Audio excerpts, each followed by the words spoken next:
Hello दोस्तों, क्या आपके किचन में घी या ऑलिव ऑयल यूज़ करने में कंफ्यूजन है? खाने में आप घी का प्रयोग करें या ऑलिव ऑयल, ये डिसाइड करना मुश्किल होता है। हमारे बुजुर्ग बोलते हैं कि घी ज़्यादा अच्छा है, यूट्यूब के इन्फ्लुएंसर्स और फॉरेनर्स बोलते हैं कि ऑलिव ऑयल ज़्यादा अच्छा है। तो सच क्या है? आपकी वेट लॉस के लिए, हेल्थ के लिए, इम्यूनिटी के लिए किसको चुनना ज़्यादा सही चुनाव कहलाएगा? किन कारणों से? आज ये सारी चीज़ों पर हम बात करेंगे। आज का टॉपिक है आपके घर में कुकिंग के लिए घी ज़्यादा अच्छा है या ऑलिव ऑयल, और क्यों? टॉपिक पर जाने से पहले जो लोग हमारे चैनल पर नए हैं उन्हें रिक्वेस्ट करूँगा कि चैनल को सब्सक्राइब करें।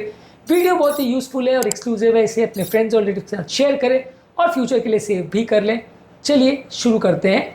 यदि आप टॉपिक के मिड पोर्शन तक हमारे साथ बने रहते तो ट्रिविया सेक्शन में कुछ ऐसी इंपॉर्टेंट बातें आपको बताऊंगा जो आपको ज्ञान भी देंगे और हैरान भी करेंगे, और हमारे टॉपिक के एंड में बताऊंगा कुछ ऐसे प्रैक्टिकल यूटिलिटी के पॉइंट्स जो टॉपिक से मिली हुई इन्फॉर्मेशन को आपकी रोजमर्रा की जिंदगी में यूटिलाइज करने में मदद करेंगे। चलिए शुरू करते हैं मेरे साथ ये हल्का सफर।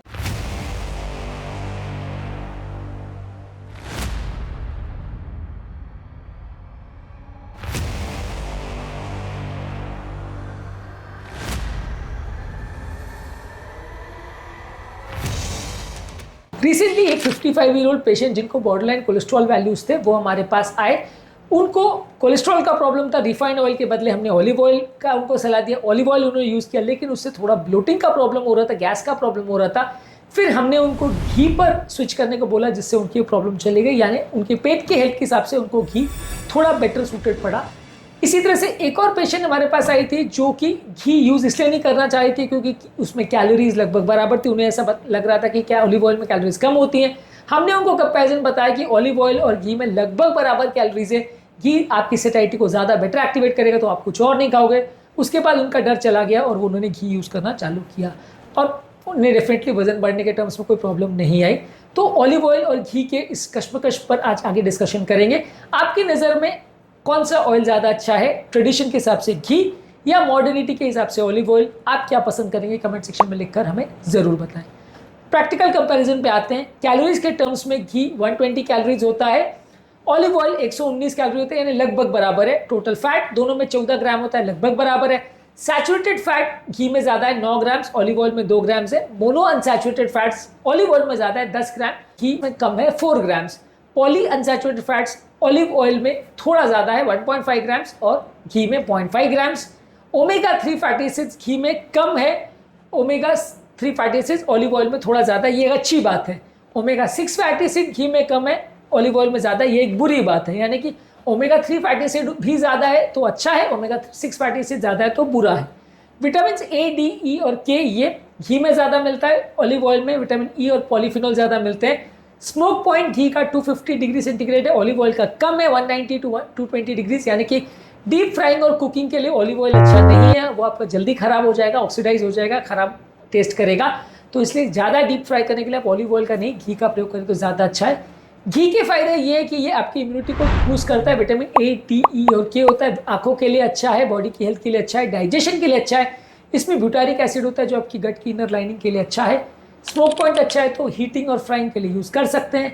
लैक्टोज फ्री है, तो अगर किसी व्यक्ति को लैक्टोज इंटॉलरेंस है तो उसमें भी यूज़ कर सकते हैं। और आयुर्वेद के हिसाब से आपकी हार्मोनल हेल्थ के लिए भी अच्छा है। अगर कोई व्यक्ति फैट सोल्यूबल विटामिन चाहता है, आयुर्वेदिक बेनिफिट्स चाहता है, नॉर्थ इंडियन डाइट या फूड बनाना चाहता है, हाई हीट कुकिंग करना चाहता है, तो उसके लिए ये एक अच्छा ऑल्टरनेटिव है। जबकि ऑलिव ऑयल एंटीऑक्सीडेंट में रिच होता है, इसमें इन्फ्लेमेशन कम करता है, हार्ट की हेल्थ के लिए अच्छा है। मोनो अनसैचुरेटेड फैट्स इसमें अच्छे, तो एलडीएल कोलेस्ट्रॉल को ज़्यादा बेटर करता है। घी एलडीएल कोलेस्ट्रॉल को बढ़ाएगा, ऑलिव ऑयल कम करेगा। ब्रेन की हेल्थ के लिए अच्छा है, हार्ट की डिजीज की हेल्थ के लिए भी अच्छा है, और एंटी इन्फ्लेमेटरी प्रॉपर्टीज है। आर्थराइटिस और मेटाबॉलिक हेल्थ वाले पेशेंट्स के लिए ये अच्छा है। मीडियम हीट कुकिंग के लिए, सलाद में डालने के लिए और हार्ट की हेल्थ वाले पेशेंट्स के लिए ये बेटर ऑप्शन माना जा सकता है। अब आते हैं हमारे ट्रिविया सेक्शन में, जहाँ पे कुछ साइंटिफिक स्टडीज आपको बताऊंगा जो आपको ज्ञान भी देंगे और हैरान भी करेंगे। प्रेडीमेड स्टडी में मेडिटेरियन डाइट पर extra virgin olive oil use किया गया था और पाया गया था कि ये हमारे कार्डियोवैस्कुलर इवेंट्स को हाई रिस्क पेशेंट में कम करता है। स्पेन में 2013 में स्टडी पब्लिश हुई थी।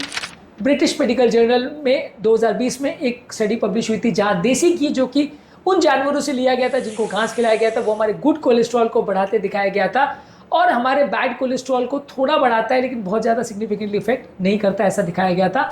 आयुर्वेद में सेंचुरीज से घी को डाइजेशन के लिए, कॉग्निटिव फंक्शन के लिए और इम्यूनिटी के लिए यूज़ किया गया है। सालों पहले इसको एक बहुत अच्छा और सुपर फूड की तरह से बताया गया है आयुर्वेद में।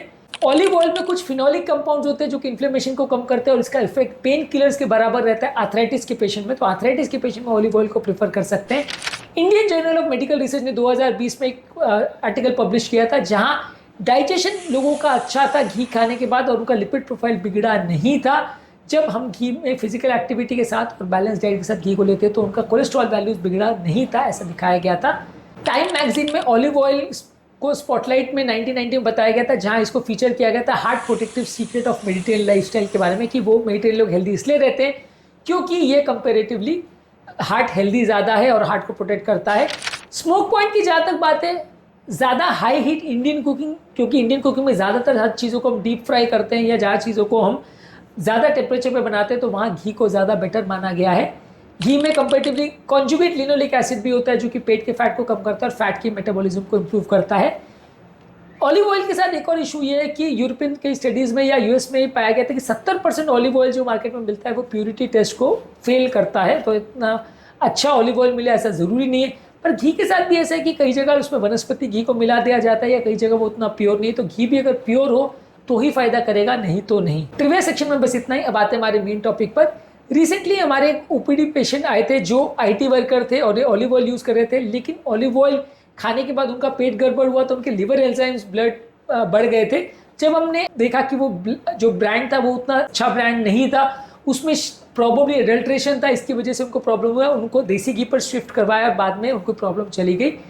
डायबिटिक पेशेंट एक रिसेंटली हमारे पास आए थे जो ऑलिव ऑयल को ट्राई कर चुके थे लेकिन डाइजेस्ट नहीं कर पा रहे थे। उनको हमने घी पर स्विच किया और वो भी अच्छे से टॉलरेट किए। तो ओवरऑल मेरे जो एग्जांपल्स केसेस के हैं उसमें मैंने ज़्यादातर ये पाया कि हमारे इंडियन एपेटाइट के हिसाब से घी ज़्यादा बेटर सूटेबल है। ज़्यादातर लोग उसको ज़्यादा अच्छी तरह से टॉलरेट करते हैं। पिछले 4 महीने से मैं भी यूज़ कर रहा हूँ तो कोई सिग्निफिकेंट प्रॉब्लम नहीं है। मेरे घर में भी सभी चीज़ें हर सब्जी से लेके हर कुक करने वाली चीज़ घी में ही आज के डेट में बन रही है। तो मुझे भी इसमें कभी तो कोई प्रॉब्लम नहीं आई है। इवन मेरे कोलेस्ट्रॉल वैल्यूज़ भी चेंज या बिगड़े नहीं हैं। तो वेट लॉस जर्नी में आप क्या प्रेफर करते हैं, घी को या ऑलिव ऑयल को? कमेंट सेक्शन में लिखकर हमें ज़रूर बताएं। अब आते हैं हमारे प्रैक्टिकल यूटिलिटी सेक्शन में जहाँ कुछ प्रैक्टिकल बातें बताऊंगा जो इस टॉपिक से मिली इन्फॉर्मेशन को यूटिलाइज करने में आपकी मदद करेंगे। यदि आप हार्ट की हेल्थ के हिसाब से सोचें तो ऑलिव ऑयल ज़्यादा अच्छा है। वेट लॉस और डाइजेशन के लिए घी ज़्यादा अच्छा है। ब्रेन और मेमोरी फंक्शन के लिए ऑलिव ऑयल ज़्यादा अच्छा है। हाई हीट कुकिंग के लिए घी अच्छा है। इन्फ्लेमेशन के लिए ऑलिव ऑयल ज़्यादा अच्छा है। ट्रेडिशनल और आयुर्वेदिक कुकिंग के लिए घी ज़्यादा अच्छा है। यदि आप किसी चीज़ को हाई हीट फ्राइंग या सॉटे करना चाहते हैं तो घी ज़्यादा अच्छा है। मीडियम हीट या लो हीट में कुक करना चाहते हैं तो ऑलिव ऑयल ज़्यादा अच्छा है। तो बेसिकली हार्ट हेल्थ और इन्फ्लेमेशन के लिए ऑलिव ऑयल को अच्छा मानिए, कुकिंग और डाइजेशन के लिए घी को। ओवरऑल आप दोनों को यूज़ कर सकते हैं, चेंज करके यूज़ करेंगे तो भी कोई नुकसान का सौदा नहीं है। अगर आपको सिर्फ सैलड्स और ड्रेसिंग के लिए ज़्यादा यूज़ करना है तो ऑलिव ऑयल ज़्यादा अच्छा है। हाई टेम्परेचर कुकिंग में आपको ऑलिव ऑयल अच्छा नहीं पड़ेगा क्योंकि उसका टेम्परेचर काफ़ी कम रहता है और बहुत हाई टेम्परेचर में वो ख़राब हो जाता है। हालांकि हमारा फिर भी ये रिकमेंडेशन है कि दोनों ऑयल्स को बहुत ज़्यादा मात्रा में यूज़ नहीं करें, नहीं तो वजन बढ़ने का रिस्क रहता है जब भी आप बहुत हाई मात्रा में यूज़ करते हैं। और दोनों ही चीज़ जो आप परचेज़ करें अच्छे ब्रांड का, रेप्यूटेड ब्रांड का ही परचेज़ करें, नहीं तो उसमें अडल्ट्रेशन होने का या ख़राब प्रोडक्ट आने का चांस होता है। तो नेक्स्ट टाइम जब आप कुक कर रहे हैं तो ये जान लीजिए कि दोनों में कोई सिग्निफिकेंट कैलोरी का डिफरेंस नहीं है। आपकी कुकिंग पैटर्न के हिसाब से और आपके टेस्ट के हिसाब से जो आपको सूट करता है आप यूज़ कर सकते हैं। दोनों में ही कुछ फ़ायदे हैं, कुछ नुकसान है। यह आप पर डिपेंड करता है कि आप इनमें से कौन सा प्रेफर करते हैं। मैं ज़्यादातर घी को प्रेफर करता हूँ, पर मैं आपको फोर्स नहीं करता या आपको इंकरेज नहीं करता कि हर व्यक्ति घी को ही यूज़ करे। यह आपका चॉइस है, दोनों की अपने फ़ायदे नुकसान हैं। उम्मीद करूँगा कि आज का टॉपिक में कुछ नई बातें जानने को मिली होगी। टॉपिक एंड करने से पहले जो लोग हमारे चैनल पर नए हैं उन्हें रिक्वेस्ट करूँगा चैनल सब्सक्राइब करें, वीडियोज़ को अपने फ्रेंड्स और रिलेटिव्स के साथ शेयर भी करें और फ्यूचर के लिए इसे सेव भी कर लें। टॉपिक एंड करने से पहले आपसे ये भी रिक्वेस्ट करूंगा कि यदि आपके कोई कमेंट्स हैं या इस टॉपिक से रिलेटेड या दूसरे टॉपिक से रिलेटेड कोई इश्यूज़ है तो हमें वो कमेंट सेक्शन में लिख कर ज़रूर बताएं।